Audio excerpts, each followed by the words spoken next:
Olá, bem-vindas, bem-vindos a mais um episódio do podcast Les Pilares. Hoje é dia da gente falar sobre o convívio entre os vizinhos. O direito de vizinhança, assim, não diz respeito somente às regras sobre como fazer a construção correta de uma propriedade de modo a não invadir os direitos da propriedade do vizinho.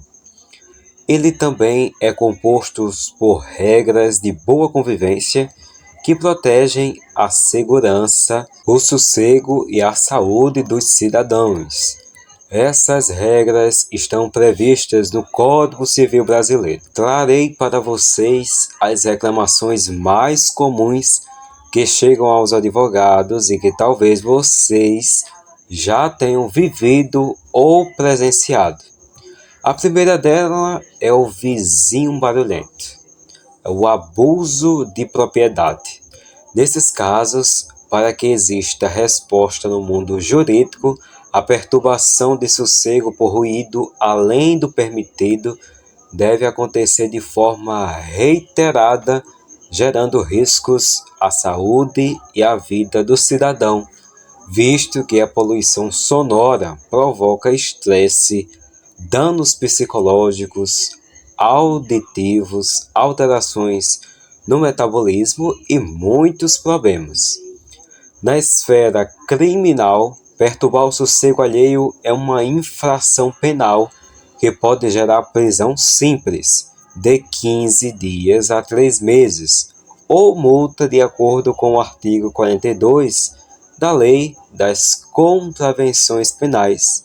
Este artigo traz as perturbações sonoras puníveis pela lei: gritaria, algazarra, trabalho ruidoso que contraria as prescrições legais, abuso de instrumentos sonoros ou sinais acústicos, de forma proposital provocar barulho de animal doméstico ou não impedir esse barulho quando é possível evitá-lo.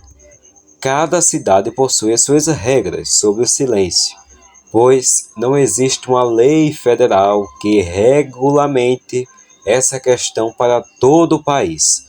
Infelizmente, não existe uma lei do silêncio nacional. Quanto aos incômodos decorrentes do mau comportamento do seu vizinho, como por exemplo, barulhos excessivos vindos da casa dele, que prejudicam seu sossego, há algumas medidas que você pode tomar. Contar o vizinho responsável pelo barulho, tentar conversar com ele e resolver a situação com base no diálogo e em acordos extrajudiciais, se for possível. Não tente essa maneira de resolução se o vizinho for violento. Acionar o síndico do seu condomínio, ligar na central de atendimento telefônico da prefeitura, registrar o boletim de ocorrência, acionar a polícia militar, acionar o Ministério Público. A segunda coisa é em relação aos objetos que caem em suas casas. Se algum objeto seu cair na casa do vizinho, você tem direito a tomá-lo de volta, de acordo com a lei. Segundo o Código Civil, o proprietário ou ocupante do imóvel é obrigado a tolerar que o vizinho entre no prédio mediante aviso prévio para apoderar-se de coisas suas, inclusive animais que aí se encontram casualmente. O resgate de animais que estão na propriedade alheia, por acaso, também é previsto pela lei. Sendo assim, da próxima vez que a bola do seu filho cair na casa do vizinho ou que o seu gatinho estiver passeando pela garagem dele, saiba que você tem todo o direito de apoderar-se da bola e de resgatar o seu gatinho, desde que avise da sua visita e do motivo dela com antecedência. Pessoas que não deixam o vizinho colher os frutos da árvore que cai no quintal dele e brigam por causa disso. De acordo com o Código Civil, os frutos caídos de árvore do terreno vizinho pertencem ao dono do solo onde caíram. se este for de propriedade particular. Os frutos que estiverem na árvore pertencem ao proprietário dela, ainda que a árvore tenha invadido seu quintal. Você não pode colher os seus frutos diretamente dos galhos. Os que caírem no solo do seu quintal, no entanto, serão seus. Logo, você tem todo o direito de colher os frutos da árvore do vizinho que cai no seu quintal. Quando seu vizinho pedir os frutos que caírem no solo do seu quintal, você pode explicar para ele sobre o seu direito ou negociar a divisão desses frutos para evitar conflitos futuros. E as raízes, os galhos e os ramos das árvores do vizinho que invadem a sua propriedade. Bom, de acordo com o Código Civil, as raízes e os ramos de árvore que ultrapassarem a extrema do prédio poderão ser cortados até o plano vertical divisório pelo proprietário do terreno invadido. Assim, podemos concluir que as raízes, galhos e ramos que ultrapassam a linha divisória da propriedade podem ser cortados. Entretanto, não recomendo que você saia por aí cortando imediatamente todas as árvores da vizinhança que cruzem o seu terreno. Em todas as situações é preciso ter bom senso e equilíbrio. O plano vertical divisório descrito em lei diz respeito ao que divide o espaço entre a sua casa e a casa do seu vizinho através de uma linha divisória, como por exemplo o muro ou a cerca.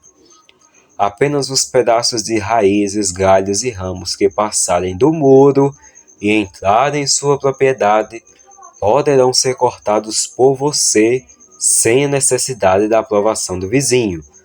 Qualquer poda, além disso, precisa ser comunicada ao vizinho para que ele diga se concorda ou não. Então, a gente sabe que a convivência entre vizinhos já, às vezes, em alguns casos, não é tão boa. Então, não vamos prejudicar ainda mais isso e vamos evitar mais brigas, mais constrangimentos e sempre, em todas as hipóteses, zelar pela boa convivência e pelo bom senso. Gostou dessas dicas? Então avalia esse episódio para que esse conteúdo chegue para mais pessoas. O nosso programa está disponível nas principais plataformas de streaming, então você pode acompanhar aí na sua preferida. Toda quarta-feira sai um episódio novo do nosso podcast às 19 horas. Eu também vou te pedir para seguir a gente nas nossas redes sociais pelo @pod3pilares. Lá no Instagram, a gente tá com uma novidade, que é os nossos produtos oficiais. Então você vai lá, entra, tem um post exclusivo com todos os produtos e você pode adquirir o seu bem rápido e bem simples através do nosso direct. Basta mandar uma mensagem por lá, queremos te responder para você escolher o seu produto. Eu assino o roteiro e a edição desse episódio e na produção está a Maria Beatriz, a Bia. Eu estou te esperando já no próximo episódio do nosso programa. Até lá!